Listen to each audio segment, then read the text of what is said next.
एक जंगल में एक ऋषि रहते थे जो बहुत बड़े तपस्वी थे। उन्होंने अपनी तपस्या के बल से बहुत सारी सिद्धियां हासिल कर रखी थी। एक दिन प्रातःकाल नदी में स्नान कर नदी के किनारे ही एक पत्थर के ऊपर आसन जमाकर तपस्या कर रहे थे। तभी एक विचित्र घटना घटी। अपनी तपस्या समाप्त करने के बाद ईश्वर को प्रणाम करके उन्होंने अपने हाथ खोले ही थे कि उनके हाथों में एक नन्ही सी चूहिया आ गिरी। वास्तव में आकाश में एक चील पंजों में उस चूहिया को दबाए उड़ी जा रही थी और संयोगवश चूहिया चील के पंजों से छुटकर गिर पड़ी थी। ऋषि ने मौत के भय से थर थर कांपती चूहिया को देखा और उन्हें चूहिया की अवस्था देख बड़ा दुख हुआ। ऋषि की कोई संतान नहीं थी। कई बार उनकी पत्नी संतान की इच्छा व्यक्त कर चुकी थी। ऋषि दिलासा देते रहते थे। ऋषि को पता था कि उनकी पत्नी के भाग्य में संतान नहीं है, इसलिए वे सोचते रहते कि किस उपाय से पत्नी के जीवन का यह अभाव दूर किया जाए। ऋषि को उस चूहिया पर दया आ गई और उन्होंने अपनी आंखें बंद कर एक मंत्र पढ़ा और अपनी तपस्या की शक्ति से चूहिया को मानव बच्ची बना दिया।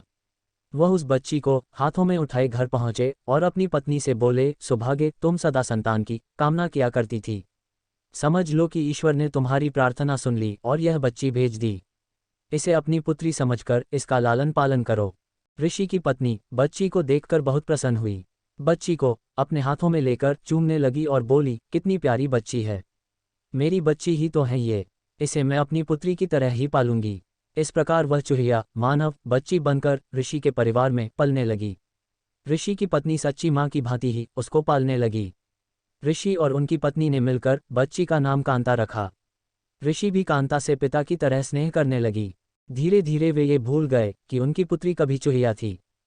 माँ तो बच्ची के प्यार में खो गई। वह दिन रात उसे खिलाने और उससे खेलने में लगी रहती।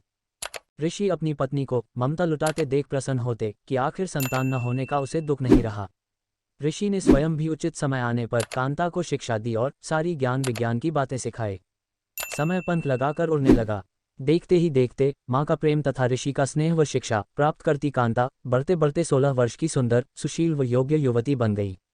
माता को बेटी के विवाह की चिंता सताने लगी। एक दिन उसने ऋषि से कह डाला, सुनो, अब हमारी कांता विवाह योग्य हो गई हैं, हमें उसके हाथ पीले कर देने चाहिए। तभी कांता वहां आ पहुंची। उसने अपने केशों में फूल गूंथ रखे थे, चेहरे पर यौवन दमक रहा था। ऋषि को लगा कि उनकी पत्नी ठीक कह रही हैं। उन्होंने धीरे से अपनी पत्नी के कान में कहा, मैं हमारी बिटिया के लिए अच्छे से अच्छा वर ढूंढ निकालूंगा।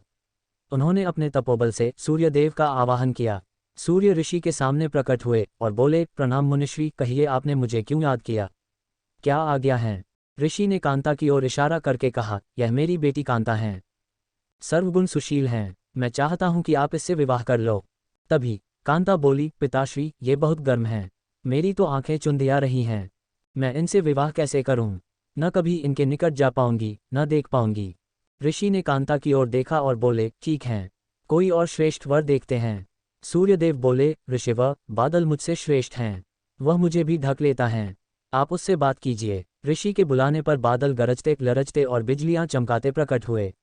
बादल को देखते ही कांता ने विरोध किया और बोली, ये तो बहुत काले रंग का है, मेरा रंग गोरा है, हमारी जोड़ी नहीं जमेगी। ऋषि ने बादल से पूछा, तुम ही बताओ कि तुमसे श्रेष्ठ कौन है। बादल ने उत्तर दिया, पवन, वह मुझे भी उड़ाकर ले जाता है, मैं तो उसी के इशारे पर चलता रहता हूँ। ऋषि ने पवन देव का आवाहन किया। पवन देव प्रकट हुए तो ऋषि ने कांता से ही पूछा, पुत्री, तुम्हें यह वर पसंद है। कांता ने अपना सिर हिलाया, नहीं, ये बहुत चंचल हैं, एक जगह टिकेगा ही नहीं, इसके साथ गृहस्थी कैसे जमेगी।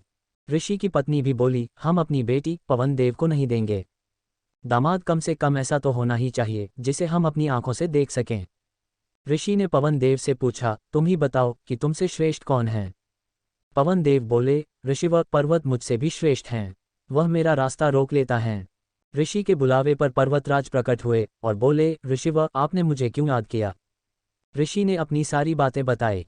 पर्वतराज ने कहा, पूछ लीजिए कि आपकी कन्या को मैं पसंद हूं क्या। कांता बोली, ओह, ये तो पत्थर ही पत्थर हैं, इसका दिल भी पत्थर का ही होगा। ऋषि ने पर्वतराज से उससे भी श्रेष्ठ वर बताने को कहा तो पर्वतराज बोले, चूहा मुझसे भी श्रेष्ठ हैं, वह मुझे में भी बिल बनाकर उसमें रहता है। पर्वतराज के ऐसा कहते ही एक चूहा उनके कान से निकलकर सामने आ कूदा। चूहे को देखते ही कांता खुशी से उछल पड़ी और चाहते हुए बोली, पिताश्री, मुझे ये चूहा बहुत पसंद है, मेरा विवाह इसी से कर दीजिए, मुझे इसके कान और पूंछ बहुत प्यारे लग रहे हैं। मुझे यही वर चाहिए। दोस्तों, आपका लाइक हमें मोटिवेट करता है, इसलिए आप लाइक, शेयर और नोटिफिकेशन बेल को दबाने के साथ साथ हमारे चैनल को सब्सक्राइब करें ताकि अगली वीडियो की सूचना सबसे पहले आपको दिया जा सके। ऋषि ने मंत्र बल से एक चूहिया को तो मानवी बना दिया, पर उसका दिल तो चूहिया का ही रहा।